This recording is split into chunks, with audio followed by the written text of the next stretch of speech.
libro lleno de historias fascinantes, un libro lleno de visiones asombrosas y de un testimonio directo de un Dios que puede relacionarse con el ser humano y que lo llevará finalmente a alcanzar la salvación.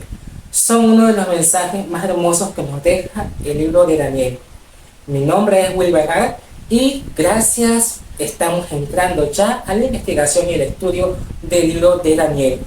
Esperemos que podamos juntos comprender no solamente los momentos históricos, las fechas, las interpretaciones proféticas, sino tener un mensaje para nuestro corazón y para la transformación de nuestras vidas, y que podamos también ser un canal de bendición para otras personas al comprender las sencillas lecciones del libro de Daniel.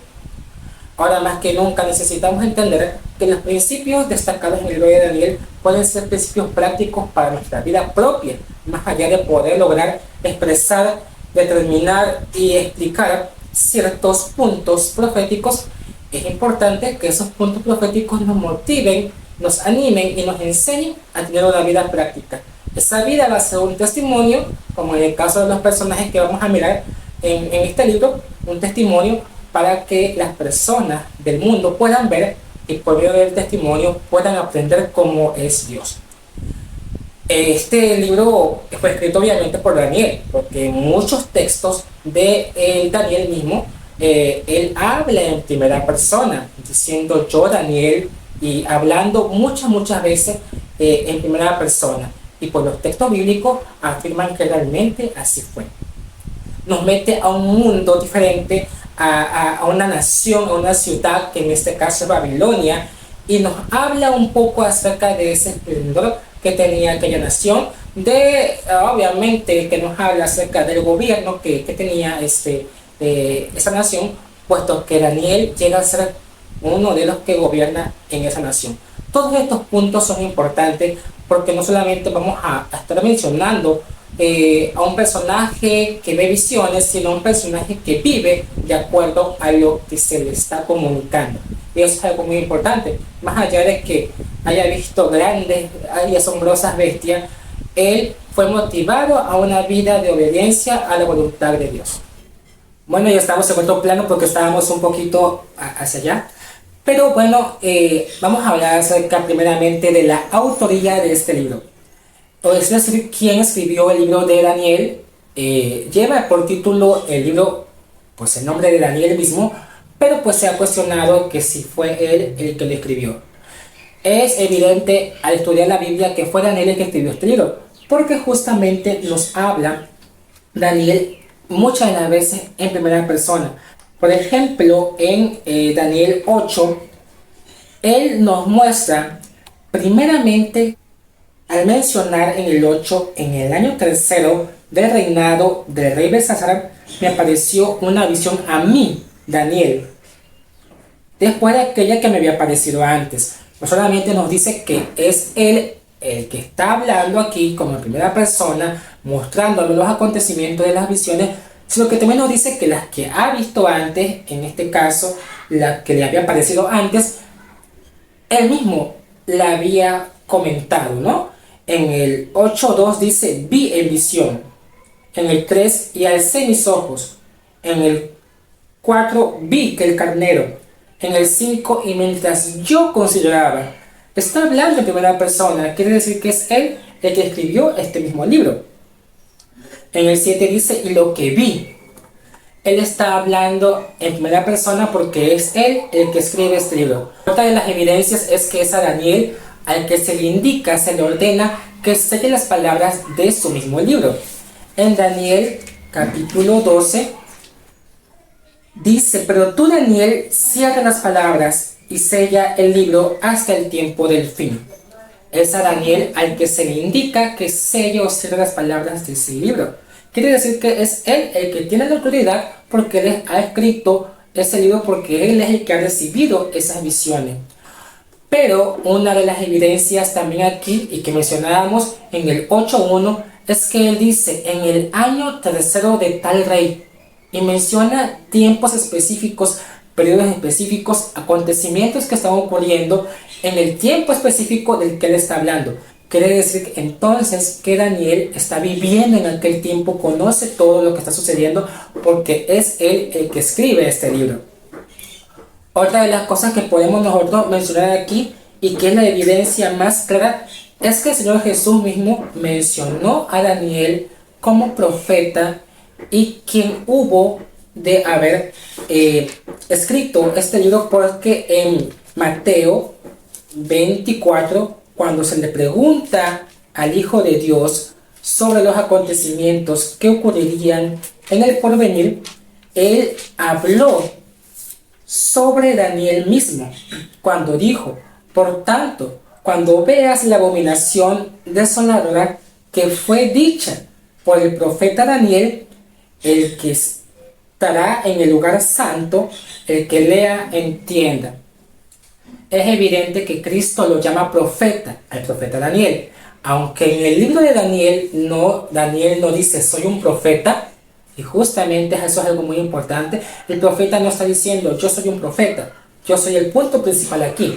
No, pero es Cristo el que honra a su siervo diciéndole profeta, y menciona que es él el que ha escrito de alguna forma, porque dice que fue dicha, fue Daniel el que lo dijo, fue el que lo expresó, y pues en este caso las palabras expresadas son escritas, ¿no? Así que esto es lo que nos confirma más que Daniel, el libro de Daniel fue escrito por Daniel mismo. Algo muy importante que sucede en este libro es que podemos nosotros notar que Daniel cobra mucho significado como persona, como personaje principal de la historia. Y es porque justamente él es el que está viviendo los acontecimientos que están ocurriendo en Babilonia. Se nos habla de este personaje y podemos nosotros notar el tipo de educación que tenía. Una educación basada en los principios bíblicos, que aunque le suceden muchas cosas en Babilonia, él es firme, es constante y no tambalea con el paso del tiempo y con el paso de circunstancias y de gobiernos y culturas que se meten a el país de Babilonia.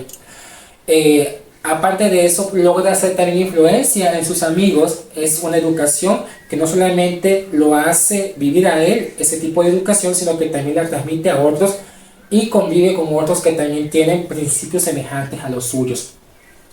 Otra de las cosas que vemos aquí también es que podemos nosotros notar que Daniel era un joven cuando llega a Babilonia, puesto que se pide el rey que jóvenes sean llevados a Babilonia para aprender la lengua y la educación y cultura del reinado de Babilonia, para después utilizarlos a ellos como estrategia para ejecutar planes para que la nación siga avanzando en su gobierno. Y pues Daniel debió de haber sido un joven, porque justamente se llevan a jóvenes para que fuesen preparados para aquella nación. Entonces es un joven con una educación firme y establecida en los principios bíblicos. Otra de las cosas que podemos notar aquí es que podemos encontrar la forma hasta de la alimentación de Daniel. Daniel tenía una alimentación basada en plantas, en legumbres, en semillas, en frutas, puesto que cuando se le ofrecen los delicados manjares, la comida que comía el rey y hasta el vino, él rechaza esto y propone que se le den frutas y agua, porque él conoce que estos alimentos principalmente son ofrecidos a otros dioses. Y si Daniel consume alimentos ofrecidos a otros dioses, estaría diciendo que de alguna forma esos dioses han provisto esa alimentación. Y Daniel lo que cree es que Dios es aquel que da los alimentos. Otra de las cosas es que estos alimentos debieron de estar basados en alimentos de origen animal. En muchos de ellos pudieron haber tenido una combinación que no era correcta y eran justamente acompañados con el vino, y tan solo el consumo de carne puede entorpecer la mente, y el consumo de vino pues llegaría a perder más la mentalidad y la disposición de Daniel para poder elegir entre lo bueno y lo malo en pequeñas cosas, tanto más adelante en cosas más exageradas, ¿no? Y esto es lo que Daniel comprendía. Así que podemos notar la educación de Daniel, podemos notar su edad, más o menos, era un joven. Podemos notar también su alimentación y podemos notar también su vida devocional. Y es algo que nos enseña aquí algo muy importante, y es que los magos de Babilonia tenían una creencia de acuerdo a sus dioses y a su religión. Cuando se les cuestiona sobre el sueño que no pueden interpretar, dicen es que esto es algo que simplemente los dioses pueden descifrar, mostrarnos, y ellos no moran con la carne, no viven con nosotros, no se relacionan con nosotros. Y justamente la religión de Babilonia enseña que para ir a un dios, primero ibas porque te hicieron un favor, ibas por conveniencia ante un dios, y tú pues ibas a un templo que estaba diseñado justamente para esto. Vemos que ellos tenían templo para sus dioses, donde estaba la imagen de aquel dios, y ahí ellos podían comunicarse, inclinarse y rendirle adoración y culto a ese dios y poder comunicarse con ese dios. Bueno, si no estabas en el templo pero tenías una imagen en tu casa, podías comunicarte con tu Dios por medio de esa imagen. Ahora, si salías de casa y no tenías esa imagen, ¿qué pasaba? No podías comunicarte con ese Dios. A menos que llevases un amuleto de ese mismo Dios, entonces podías todo el tiempo estar en comunicación con ese Dios. Pero dependía la comunicación de algo visible, algo tangible, para poder comunicarse con ellos. Y tenías que darle favores o tributos para poder acceder a que ellos pudiesen doblegarse y atenderte, ¿no? Pero vemos que en el caso de Daniel, su Dios con él es muy distinto. Él puede comunicarse con su Dios en todo momento. Él puede comunicarse con su Dios en cualquier lugar. No necesita ir a Jerusalén para comunicarse con su Dios. Justamente el templo estaba destruido, el templo del Dios real.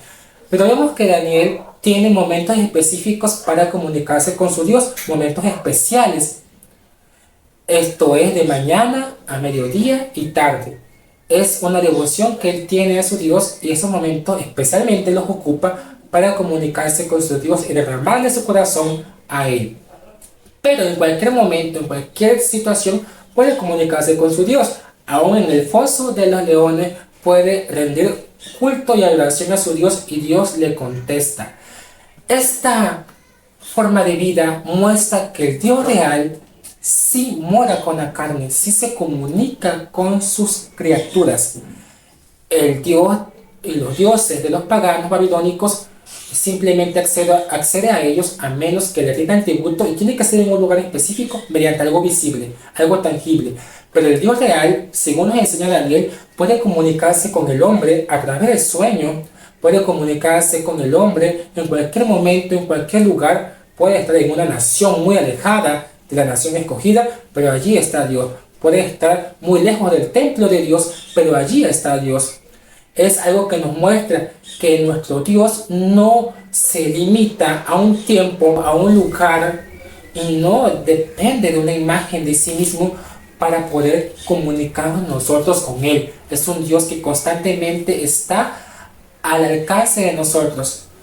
Y es evidente mirar que la condición para que haya una comunicación con Dios es una obediencia, ¿no? Porque te apartas su oído para no oír la ley de Dios, hasta su oración llega a ser despreciable ante Dios. Esa es la condición para que las oraciones sean escuchadas según lo que la Biblia enseña. Pero vemos aquí que la importancia de cómo Dios quiere comunicarse con el hombre y tener una estrecha relación, tanto que envía a sus ángeles para comunicarse con sus siervos. Vemos a Daniel en esa relación con los ángeles, ángeles viniendo a custodiar a Daniel. Es una relación ininterrumpida que hay entre el siervo de Dios, los ángeles y Cristo mismo y el Padre, ¿no? Una relación que hay entre la humanidad y la divinidad. Una relación que hay entre el hombre mortal y Dios, que es inmortal.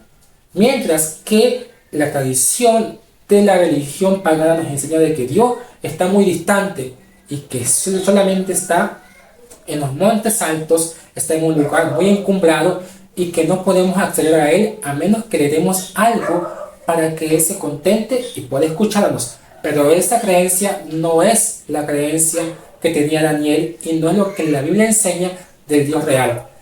Bueno, en resumen, lo que estamos aprendiendo nos enseña de que el libro de Daniel, primero, fue escrito por el mismo Daniel. Tenemos evidencias porque él habla en primera persona mencionando que él escribió, o más bien que él está comentando lo que vivió. Número 2, porque a Daniel se le pide que selle las palabras que él mismo ha recibido. Número 3, porque Jesucristo mismo, el Hijo de Dios, nos dice que Daniel profeta es el que ha dicho esas palabras, y esas palabras son las que están escritas en ese libro. Otra de las cosas que aprendemos aquí es sobre la educación de Daniel, sobre la edad que Daniel pudo haber tenido, sobre la alimentación misma de Daniel, sobre la vida devocional de Daniel, pero más allá de Daniel y hablar de puro Daniel, tenemos la evidencia de un Dios que quiere comunicarse y vivir en relación con los hombres que le sean fieles. Así que, más allá de toda la información, preguntarnos si nuestra vida puede ser tal que podamos ser llamados, amados por Dios como Daniel lo fue. Que haya una relación íntima entre nosotros y Dios como la que tuvo Daniel, aún con los ángeles y con Cristo mismo. La esperanza de que haya una relación es la esperanza que vivimos ahora. Una relación entre lo humano y lo divino. Una relación entre el Creador y sus criaturas, ¿no? Y pues esto es el mensaje de la primera sesión que estamos teniendo para introducción al libro de Daniel, que como puedes ver está enfocada más a principios prácticos para tu vida personal, que pueda hacer que desde hoy tú te plantees de que cada día tu relación con Dios tiene que ir aumentando para llegar a esa relación que vamos a tener con Él cuando estemos en el cielo. Dios te bendiga y te guarde.